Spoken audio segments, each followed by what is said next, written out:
Peter Adamson, and you're listening to the History of Philosophy podcast, brought to you with the support of the Philosophy Department at King's College London and the LMU in Munich. Online at historyofphilosophy.net. Today's episode, Perchance to Dream, Descartes' Skeptical Method.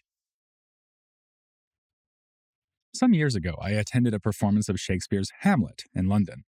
Watching it, I was struck by the unusual challenge it must pose to the actors. It's packed with familiar quotations, to the point that it seems almost impossible to make the dialogue seem fresh. It's no easy feat to deliver the line "to be or not to be," or "alas, poor Yorick," and get the audience to feel as if Hamlet is saying this only just having thought of it. What was once a newly written play has over time become something more like a greatest hits compilation. Rereading Descartes' Meditations, I had a similar sensation. Once original, but now clichés, are clear and distinct ideas. The evil demon that may be feeding us false beliefs, the contemplation of a piece of wax, imagining that people in the street are automata hidden under cloaks and hats, and of course, cogito ergo sum, I think therefore I am, quite possibly the most famous single sentence in all of philosophy. A pleasing trivia fact is that these exact words do not appear in the Meditations, though they do in other writings by Descartes. Still, the cogito argument does play a key role, or even the key role, in the Meditations, if that is, it is really an argument. We'll come back to that. I think the comparison to Hamlet is an apt one, even beyond the over-familiarity of the text, because a big part of the extraordinary success of the Meditations is its literary artistry. It has the gripping quality of investigative drama. Descartes casts himself in the role of the meditator, a kind of philosophical private detective who's going to solve the biggest mysteries of all without leaving his study. Through incidental examples, we get a concrete sense of the scene. The meditator is in a dressing gown, paper in hand, next to a glowing fire. His aim is to discover what, if anything, he knows as a matter of absolute certainty. The plot of the Meditations is that the meditator puts all his beliefs under suspicion, then step by step restores his conviction in their reliability. As critics at the time immediately pointed out, many of the individual arguments were not original to Descartes. His reasons for doubt go back to antiquity. Perhaps I am insane, or dreaming, or a supernatural power like God or the evil demon is deceiving me. One of Descartes' proofs of God's existence is just the classic ontological argument, and as for the cogito argument, it can be found in Augustine. After this parallel was pointed out to him by Mersenne, Descartes claimed it was a happy coincidence, but he admitted that numerous other moves in the Meditations were derivative. The skeptical worries, in particular, might seem like stale cabbage.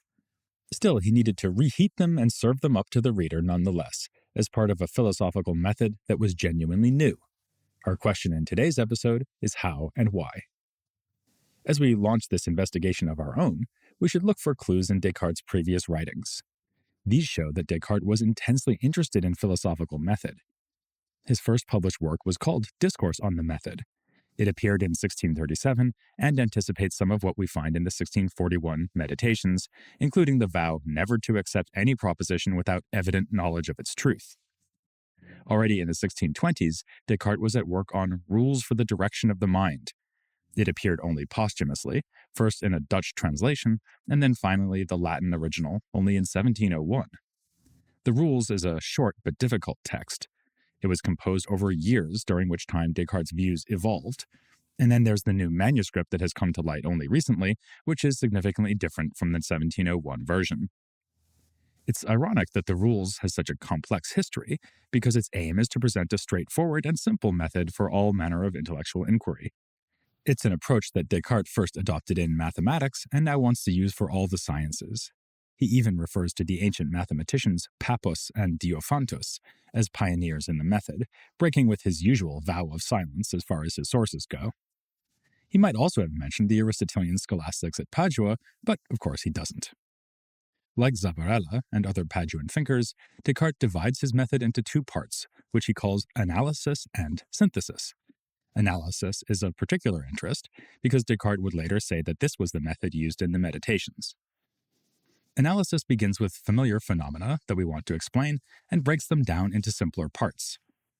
Ultimately, we want to arrive at general ideas or principles. These are grasped directly through what Descartes here calls intuition, which he defines as the indubitable conception of a clear and attentive mind that proceeds solely from the light of reason. These principles will later appear as the clear and distinct ideas of the Meditations. Having isolated them through analysis, we then turn around, as it were, and perform synthesis. This means retracing our steps and showing that the particular phenomenon we wanted to explain originally can indeed be accounted for using the principles we found. As Descartes puts it in the Discourse, I take my reasonings to be so closely interconnected that just as the last are proved by the first, which are their causes, so the first are proved by the last, which are their effects. Obviously, this is all terribly abstract, and it would be nice to have an example. Actually, here are two. One, taken from the rules itself, of course, concerns mathematics. Descartes mentions the problem of finding the proportional mean between two numbers, as in 3 is to 6 as 6 is to 12, or 5 is to 10 as 10 is to 20. Here we see that an unlimited number of mathematical problems can be reduced to just one idea, the proportional mean. All these problems will have the same kind of solution. Furthermore, the idea of a proportional mean is clearly distinguished from other nearby ideas, for instance, ratio, like 3 is half of 6. This is what distinct means in the phrase clear and distinct, that this idea has been distinguished from all other ideas. Elsewhere, Descartes offers the example of a triangle to illustrate this, which might actually be a bit more helpful. Probably you remember being at school and finding the area of a complex shape by breaking it down into triangles, whose individual areas can be calculated easily. The triangle is such a clear idea that it doesn't call for further analysis. Also, you aren't going to confuse a triangle with a line or a square, so it is distinct. What would be an example of an idea that is not clear and distinct? Well, in the Meditations, Descartes offers the case of coldness. It is unclear and indistinct because it might be a positive property of a body or might just be the absence of heat. We don't even know if it is a thing or a non-thing. With this bad case of cold, we come from mathematics to natural philosophy. Our second illustration of Descartes' method also comes from this area. In his withheld treatise, The World, one of the topics Descartes tackled was the reflection and refraction of light. He alludes to this topic in the Rules, saying that to understand the behavior of light, we need to consider the idea of a natural power. The point being that light must involve a natural power, so we need to analyze it into this more general and simple idea, and then use that idea to deduce, by synthesis, why light is behaving as it does. Here in the Rules, we don't get further illumination on the question, but in the writings on natural philosophy, Descartes gives a series of analogies for how light may work. He compares the ray of light to a walking stick and a tennis ball. It is like a walking stick because its motion conveys an effect from source to destination immediately. Just as you can poke a stone with a stick and the stone will move as soon as your hand does, so the light source is seen simultaneously with the light ray's impact on your eyes. That impact then triggers a further motion in the optic nerve, which is connected to the brain. Notice that this explanation of vision is entirely mechanistic and involves no qualities, such as color. That fits with what we learned about Descartes' views of perception, according to which our subjective visual experience arises from the causal interactions of microscopic bodies. As for why light is like a tennis ball, this is because the tiny particles of light bounce off surfaces the way a ball thrown at the floor will leave the surface at the same angle. This just applies Descartes' laws of motion. When the ball hits an object it cannot overpower, its motion is deflected along a straight line. Light works the same way when it reflects off a mirror.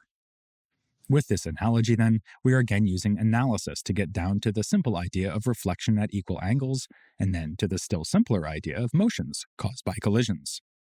We can then use synthesis to show that these concepts do indeed explain the particular case of a mirror image or reflected beam of light. That step is crucial because it establishes that the principles we found by analysis really do account for the phenomenon in question.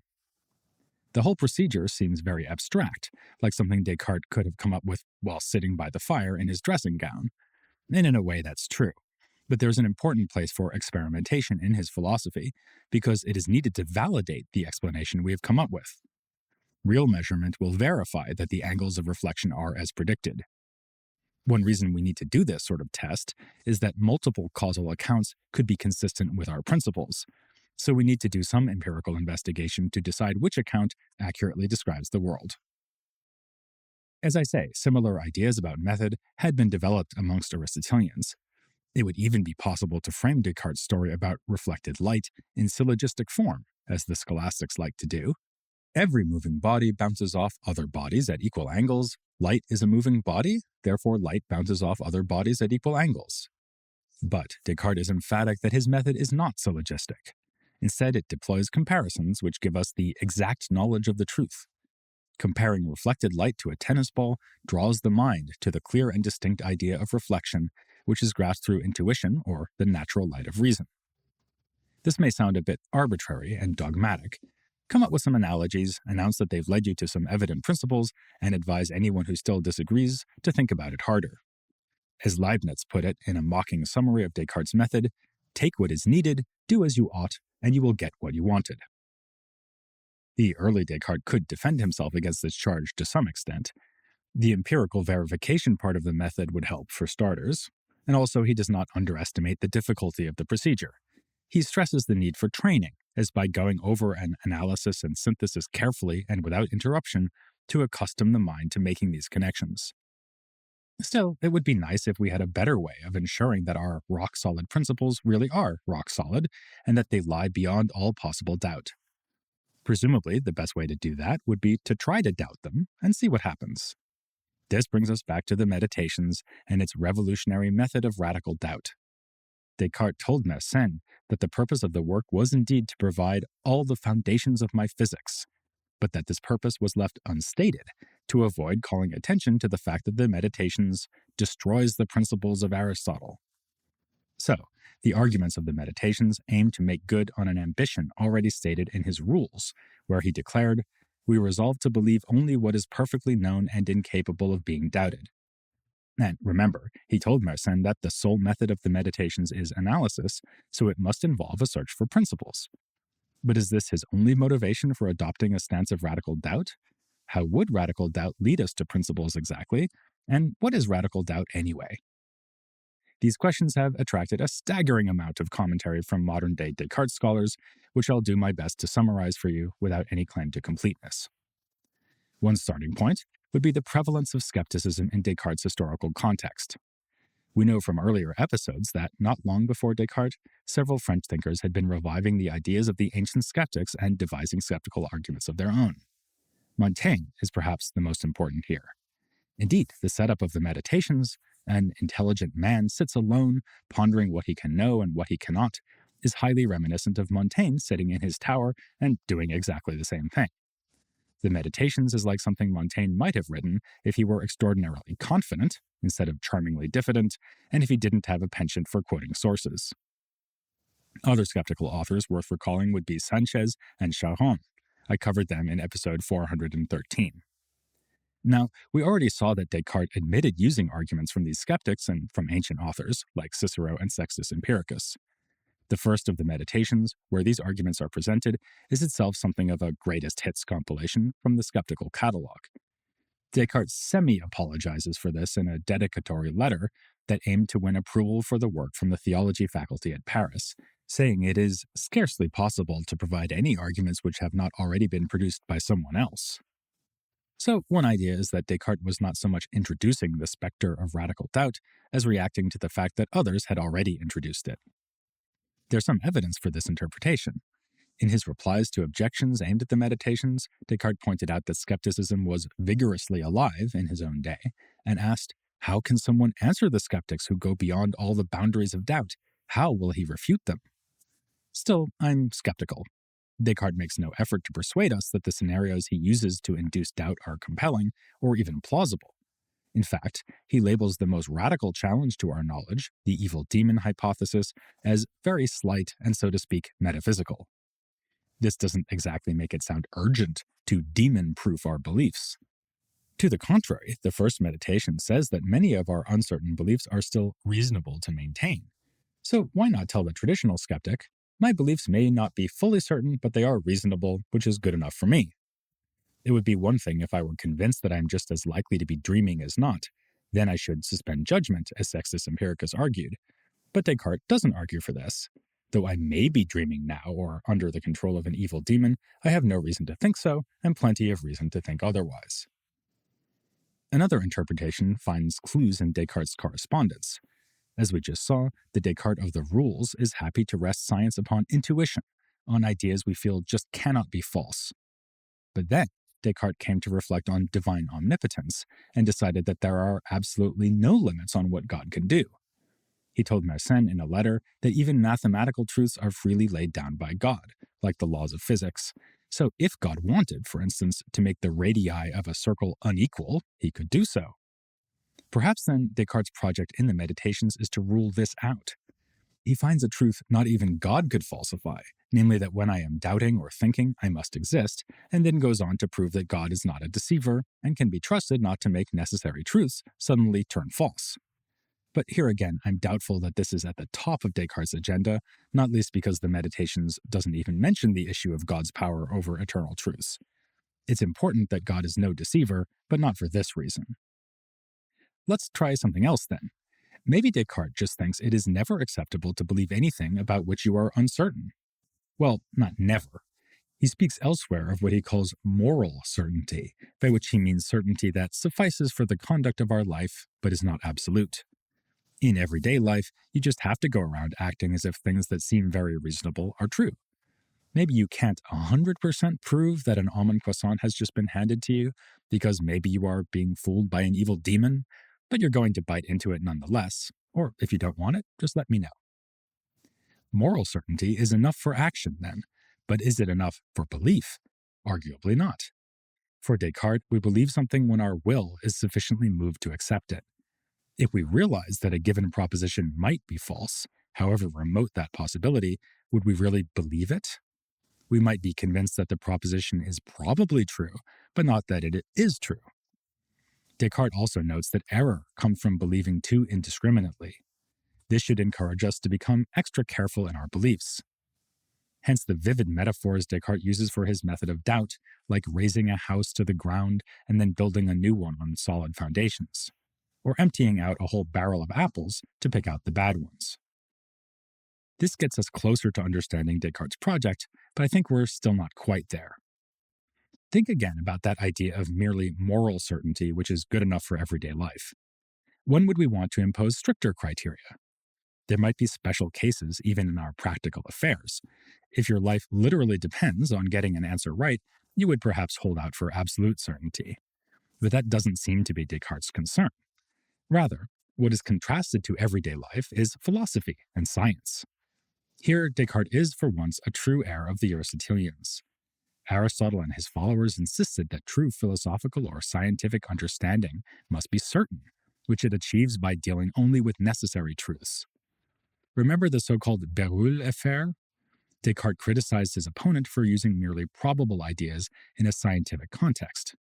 Cartesian philosophy and science will not be like this. It will not contain the occasional bad apple, will not be a house with a few cracks in the foundation. Actually, scholastics and common-sense civilians alike are not just suffering from the occasional false belief. Their whole understanding of the world is riddled with falsehood. They believe in the reality of things like colors and sounds, cold and heat, little souls and rocks, a sun that goes around the earth. Somehow, Descartes needs to get his reader to give all this up. The science whose foundations are being laid in the Meditations is radically counterintuitive and novel. To get us from our current ignorance to accepting Cartesian science, we need a kind of therapy that teaches us to doubt everything we think we know. Above all, we must be led to suspect our sense experiences. Descartes says this a few times, including in the preface, where he comments that the purpose of the doubting strategy lies in freeing us from all our preconceived opinions and providing the easiest route by which the mind may be led away from the senses. And led toward what exactly? Two things that are not available to the senses, namely the soul and God. Their existence is more certain even than mathematical truths, because unlike mathematical truths, belief in the soul and in God is immune to doubt. Try as they might, the skeptics will never come up with a scenario that casts doubt on their existence, not even doubt of a slight and metaphysical sort. That makes the soul and God the right foundations to use for the rest of Cartesian science. Which brings us finally to the cogito. Like many of the best philosophical ideas, it's pretty simple, yet has far-reaching implications. Some of these will emerge next time when we look at Descartes' dualism. But here's the simple part. I cannot be wrong when I think I exist, because to be wrong about anything, I need to exist. The reason I put it this way, instead of in the terms of the famous phrase, I think, therefore I am, is because it is how Descartes seems to understand the cogito in the second meditation. He introduces it in response to the evil demon hypothesis, the worry that there is a deceiver of supreme power and cunning who is deliberately and constantly deceiving me. It doesn't matter how powerful or cunning the deceiver is, it could never trick me into thinking that I exist when I don't. How could I be tricked if I don't even exist? Now we can see why the cogito is for Descartes even more certain than mathematical truths like 2 plus 3 equals 5. We can imagine that an evil demon is inducing that belief in me, but there's no skeptical scenario that could undermine my conviction that I exist. My existence is literally indubitable, because my existence is a condition for doubting. Despite the therefore in I think therefore I am, Descartes insists that the cogito is not syllogistic in form. He is not inviting us to go through a mental operation along the following lines: everything that thinks must exist, I think, therefore I exist. And for good reason. That first premise, everything that thinks must exist, looks like a claim that would need defense and could be subjected to doubt. Rather, when I grasp that I must exist if I think or doubt, I do so via direct intuition, to use the terminology of his earlier rules for the direction of the mind. Thus, my own existence fulfills all the criteria Descartes demands for his principles. But this looks like a rather small stone on which to build the whole edifice of science. In fact, the cogito provides even less than it may seem to do, because as Descartes is aware, it only shows that I exist at the moment that I am thinking or doubting. Thus his phrasing in the Meditations, this proposition, I am, I exist, is necessarily true whenever it is put forward by me or conceived in my mind.